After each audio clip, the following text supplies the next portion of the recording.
today's video, I kind of want to do a mix of the Shelby and the LS Swap Mustang. Currently, I got the battery hooked up, I got a couple grounds hooked up. Don't mind the jankiness here, and there is some jankiness over here with the ground as well. Don't mind any of that. It's gonna look a lot better when I'm done. I did not know I had to go get some 5W50 for this bad boy. I always thought this thing took 5W20. I literally, you guys can't see, but it's right behind there. I went ahead and got 520, okay? And no, it takes 5W50, which I did not know that. We got that 6.4 quarts in that bad boy, new filter. I don't know what this guy is actually for. It goes to the fuel rail, but I have no idea. Second thing, on this bad boy, something is actually killing the battery, and I don't know what. We will probably have to do a parasitic draw test, but I do have it on the charger. I thought this second battery, look at that, SUL, that's not a good sign. This thing is like brand new, 723, look at that, 23. It's like a new battery. I bet it just killed it overnight. So what we're gonna do is put it on maintenance mode and see if I can pretty much revamp it back to normal. But currently, I'm finding dead batteries. Obviously, trying to figure this guy out. I do know it's drained of fuel, but I don't know what fuel is supposed to be actually inside of it. It's either going to be 91 or it's probably run on E85. I don't know. I got to see if the N gauge actually works on this thing and check the tune and see what the fueling is supposed to be. But enough jibber jabbering. I'll see you guys tomorrow. I've currently ran out of time. Full throttle. Go ahead.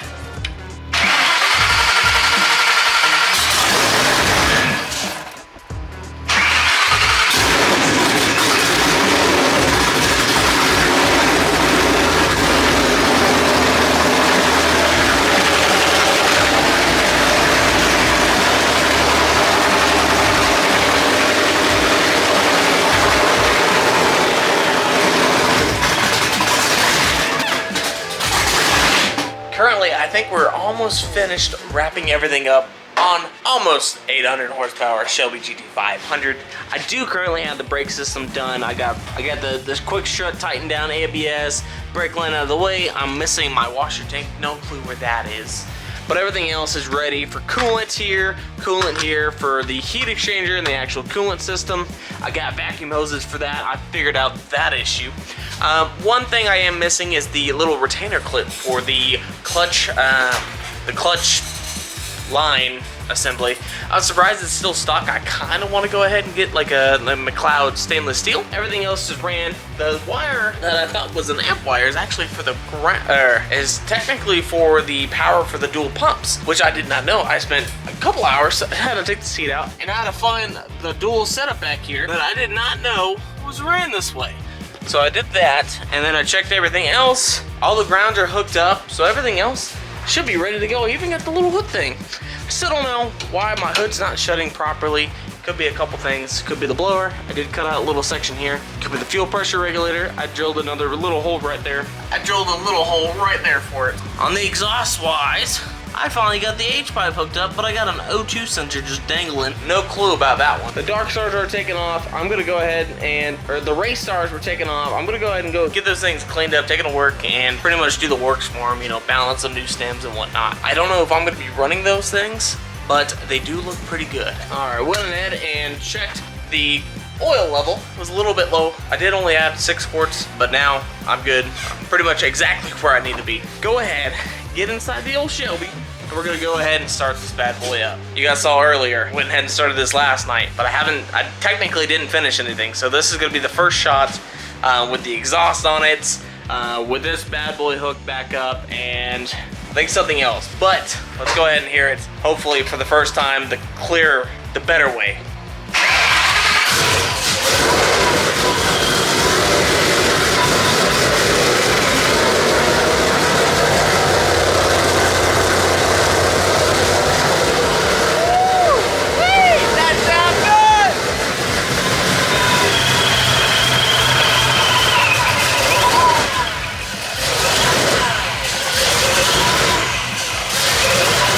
Alright, fast forward a couple days and we are back. Currently, I had to run and get a couple things for the old Shelby, which honestly, it's some really small stupid things. So notice the clutch line did not have the little clip that actually need to push it on to the slave cylinder. So I went out to the local junkyard and pretty much just cut that off a V6 Mustang, okay? They are the same clip, so that's the good part about that. So if you guys are in desperate need of that retainer clip for the clutch line, just know 05 through like 17 are all the same, okay? V6 or 4-cylinder, doesn't matter. But I went ahead and filled this thing up with coolant, and I kid you not, where's it dripping, you may ask? Do you guys remember the radiator being having that broken piece right there? Well, currently, it's dripping from that little crack. So a brand new radiator. Oh man, I got that type of luck, okay? But that's not gonna stop us, okay? Currently, I had to get an O2 repair bung, technically is what it's called, but I need to drill a hole for the actual, it's bank one sensor, because apparently there's not a spot for it, which is kind of concerning. How did this car run before that, and why wasn't it there to begin with? I'm just gonna do that, and then everything else is done. This held vacuum like a champ. That is topped off coolant. It's got oil in that bad boy. Technically, it could be running. I think I'm gonna try to drive it a little bit to see how it's gonna react to everything else. It's got 6 gallons of 91. I think it's supposed to have a little bit higher, or maybe even 85. I don't know. I can't find the X4 tuner to actually read the tune for it. But I'm gonna finish this bad boy up. Let's go ahead and start working on the old budget new edge build. At the very end of this video, I'm gonna be doing a little rundown about how much we've spent so far on the current build itself, so you guys can see for yourselves how much it's gonna actually cost you to LS swap your new edge Mustang, or pretty much any Mustang. As you guys saw in previous videos, this thing would want to just rev up out of nowhere. I'm hoping maybe it's from the PCV. I did get a new hose, and I did route the vacuum hose a little bit differently to see if maybe the vacuum line getting collapsed or something of the sort. So let's go ahead and start this bag roll up, and hopefully everything works now.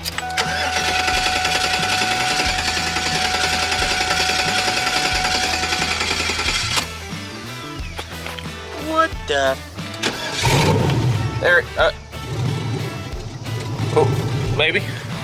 It's coming alive, a little bit at a time. It does idle super low. I don't know why, because that's kind of weird. It shouldn't idle like this at all. I'm feeling a little risky at the moment. I'm hoping everything goes when I go and drive this up and down the street real fast. So come with me, and hopefully this Mustang goes down the road smoothly. Don't worry, I'm not quitting my day job. I'm not a rapper. Okay, that should be reverse, neutral, drive. Oh, we're moving. Aw, it just kind of died on me.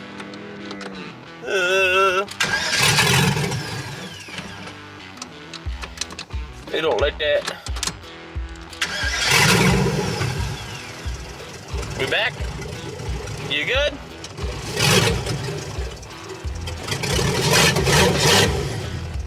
Oh. Something is not happy at the moment. I don't know why.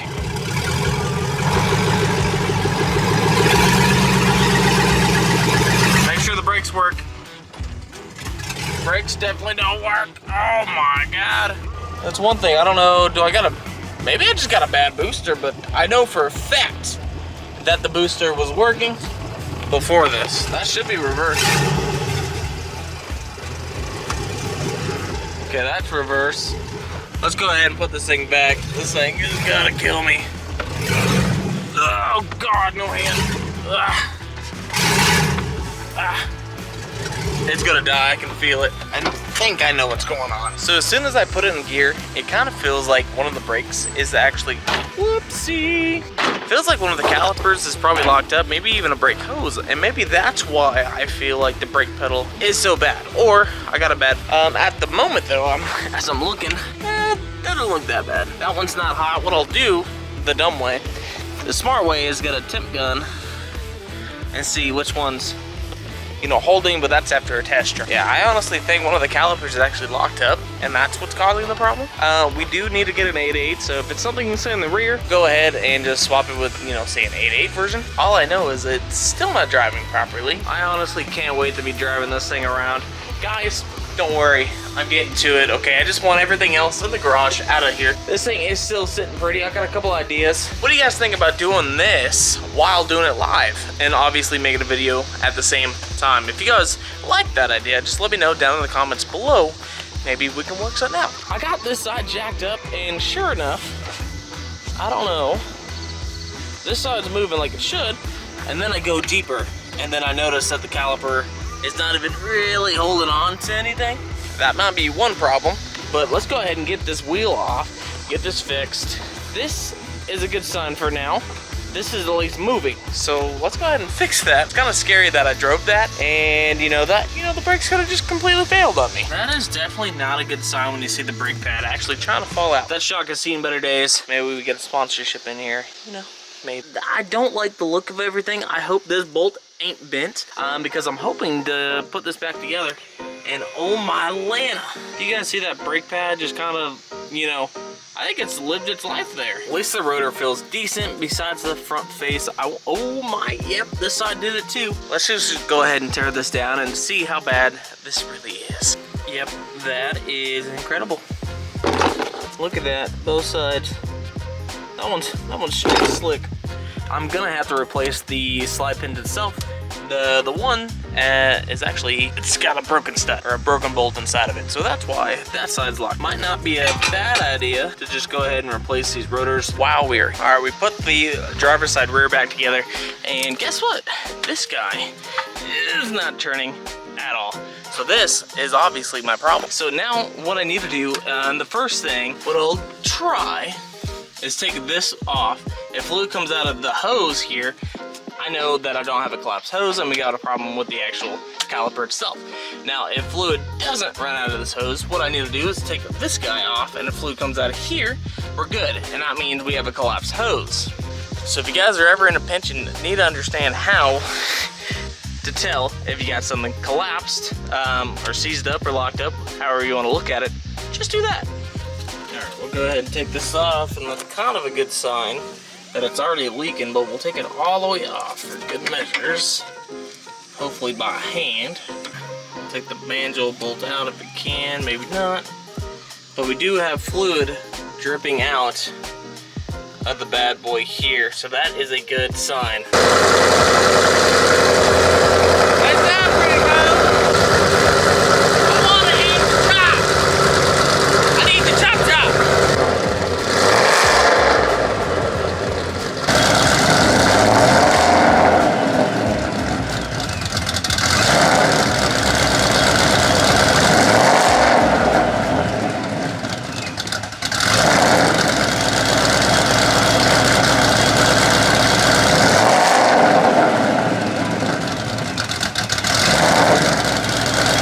Basically, you guys wanted to run down how much it typically costs to LS swap your Mustang. So I pretty much wrote out the whole plan here from top to bottom, and obviously things will change depending on, add-ons, what you want to do, wiring, the whole shebang, okay? But this is like bare minimum. So the first thing you want to start out with is a Gen 3 5.3. You can typically find them fully ready to go for about 400 bucks, okay? Transmission, we went with a 4L80. You can obviously go with a 4L60 or a TH400, TH350, and it will go down, okay? But it costs us 500 bucks with the torque converter.